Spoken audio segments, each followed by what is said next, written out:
This is a question I get asked every day, so I'd love to answer this for you in detail. How exactly I go from a 19 to 42 inch vertical? Age 11, first time I tested my vertical was after a full plyometric program in the summer. I was feeling great, feeling bouncy, had a 19 inch vertical, thought I'm only going up from here. I still remember testing out 19 inches. I remember my buddy had 21 inches. He went on to like a 40 inch vertical. I was still at 19 a decade later. Anyways, 3 years later, I was so obsessed with plyometrics, I was doing every program. I don't want to say names of programs, but pretty much any common program that's been on the market, for the last 10, 20 years, I was doing it. Age 14, I still had my 19-inch vertical, and I had old man knees. I was called the old man. I was super stiff. It would take me about half an hour to warm up. It sounds scary, but I remember doing a fire drill in school and being absolutely scared to death because I knew if there was a real fire, I'd be the last kid out of that school because my knees hurt that much and were that stiff to get them working. So age 11 to 14, I worked so hard.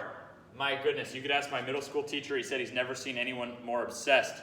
But I found out the hard way that more plyometrics doesn't just automatically mean higher jumping. So I was stuck at the same level. Fast forward another 3 years, and I swung to the opposite side, and I focused only on strength.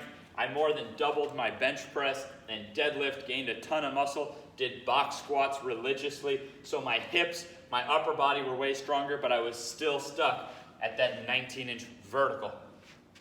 How could that be? Well, because those muscles do put out power, but when you're someone like me who is playing basketball, meanwhile, with all that, basically what happens is knees, ankles can't handle it. So coming from a guy with a 19-inch vertical, no muscles developed in key areas, then jacking up box squat, deadlift, bench press, I basically wound up now actually with horrible shin splints and just chronic knee pain. I ended up taking the summer off before my senior year of basketball, thinking I would just get my knees healthy. I did all the common advice.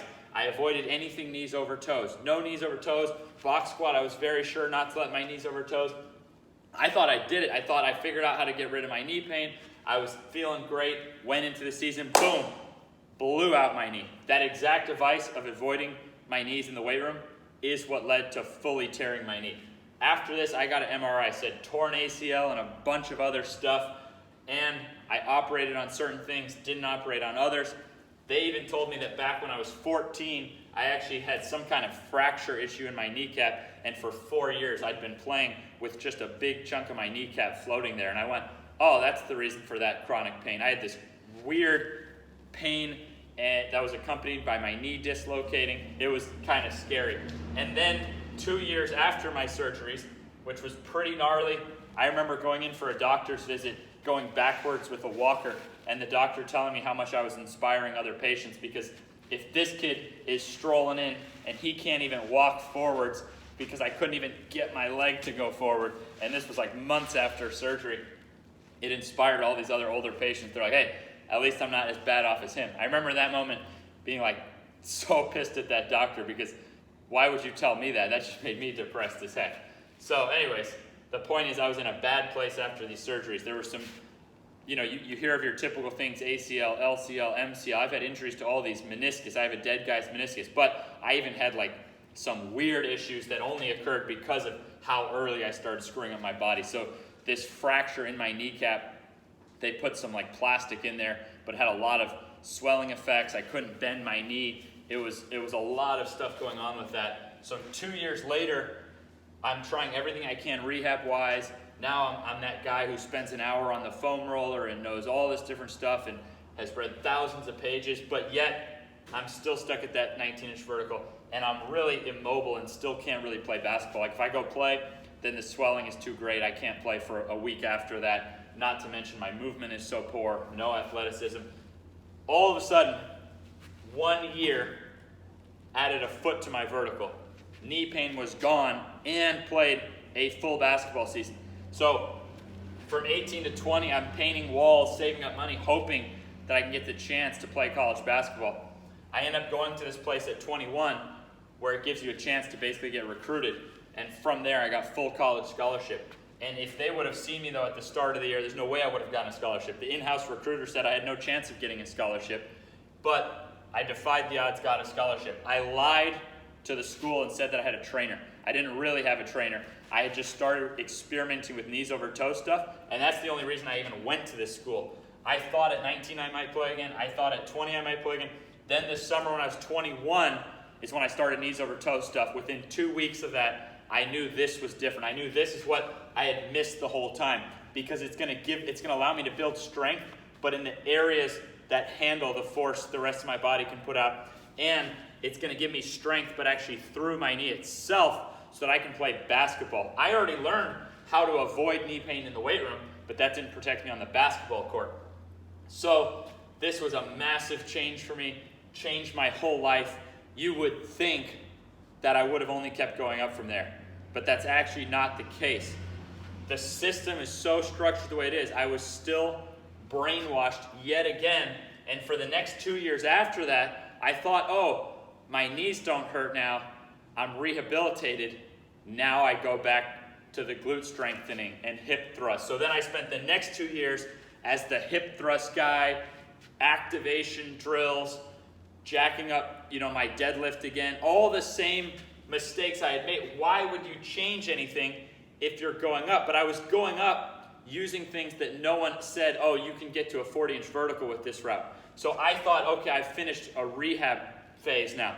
Rehab phase, we're finding out now that this very same path I was following from 19 to 31 inches, I then realized what a mistake I'd made. I switched everything, and then following that exact same path in that exact same line, and even getting more so involved in that, meaning then developing tibialis exercises and even innovating or inventing my own exercises to overcome anything in my way on that path, led me then, because over 2 years I actually lost 4 inches and my knee pain was back.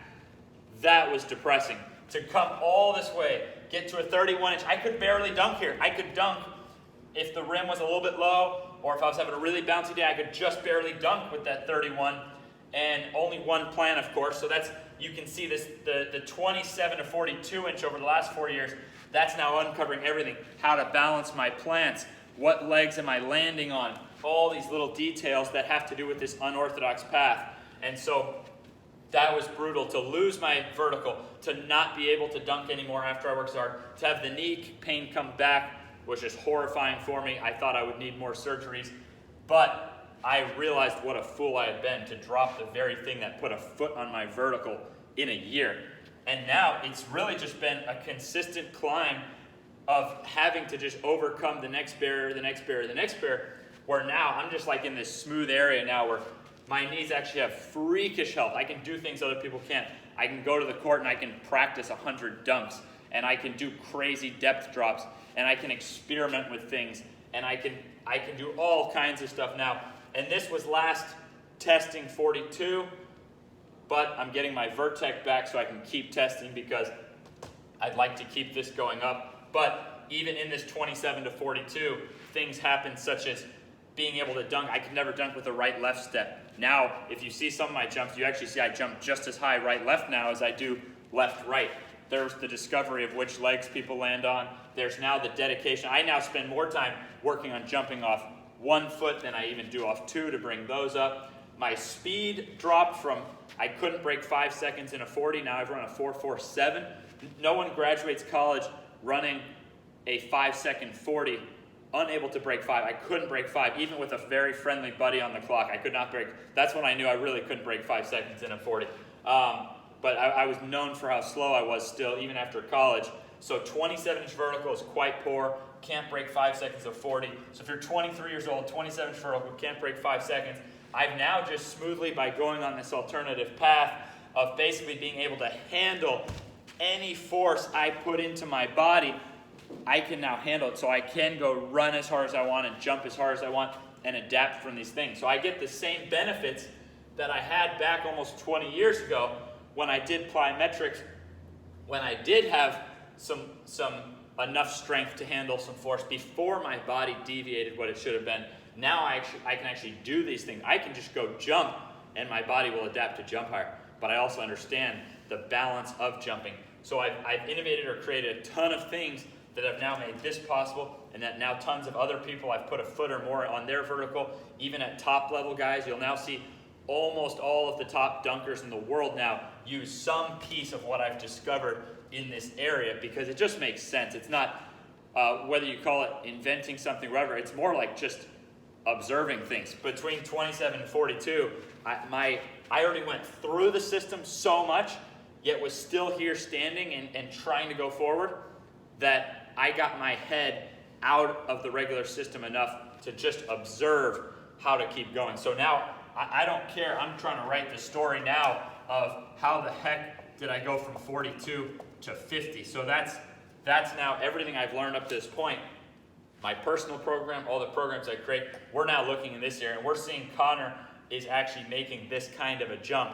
But guess what? He's not making this jump from plyometrics or even from traditional strength training. He's making that jump while other players are getting more knee pain when they jump higher. He's only jumping higher while getting rid of knee pain and improving his knees through balancing his jumps. So he's still going out and jumping, which is the #1 form of jump training, balancing his jumps and improving his strength on this unorthodox route, which is really just a common sense observation of what allows your body to jump higher. So hopefully this makes sense now, because every day people don't believe how I made this transformation. And that's how, if you see I have a gym here and stuff, I never would have been able to make a gym and have so many clients so fast if I hadn't made this, because all it took for me to get a client is to run into anyone that I used to know. They see me on the court, they go, what the heck happened? What happened? So it was very easy for me to get a business going, because I really did make this jump. I have coaches who even vouch for it, and you'll see there's nothing on the internet, for example, like what my college coach said, because he actually saw me at 27 inches, and now he sees me at 42 inches. So every day I get asked this. It might make no sense to someone. How could someone go from 19 to 42 inches? But I think you can see, if you look at the whole path, you'll see how it happened. If I could go back in time, obviously this would have been very different. But what's interesting is I'm 28 now, and you know what? There's no reason I can't keep going forward, because my body's never felt healthier. I keep overcoming new plateaus, and I know that you can do the same.